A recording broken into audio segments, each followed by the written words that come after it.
Մի միտք ասցիք եւ այդտեղից մի հարց առաջացավ, ինչու, որովհետեւ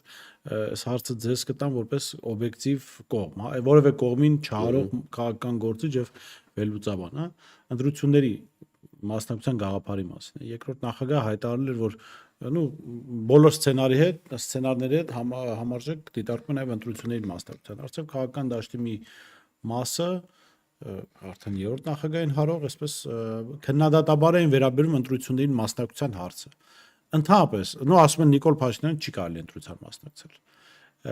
Քաղաքական ճանապարհները չի փակում, այս բանավեճի մեջ ձեր գնահատականները ո՞րն են, որպես օբյեկտիվ դիտող, որևէ կողմի հետ կապ չունեցող։ Այդ եղելա, հա, ես այդ վեճին չեմ խառնվի, կասեմ իմ սկզբունքային դիրքորոշումը։ Այդ եղելա իմ ու բազմաթիվ ընդդիմադիրների վեճի թեման արդեն տարուկես 2 տարի։ Ես սկզբունքորեն կարծում եմ, որ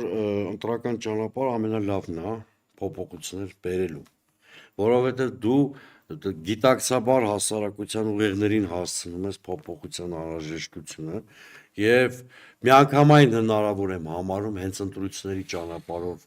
իշխանության փոփոխություն։ Ասում եք Նիկոլը չի տա իշխանություն։ Այսինքն ի՞նչ է նշանակում չտա։ Երևանի ընտրությունները համարյա տվել էր իշխանությունը, ել եմ ասում, եթե քաղաքական անասնագողության այն փաստը չլներ։ Իսկ այդ վարչական ռեսուրս բան ոչինչ չօգնեց։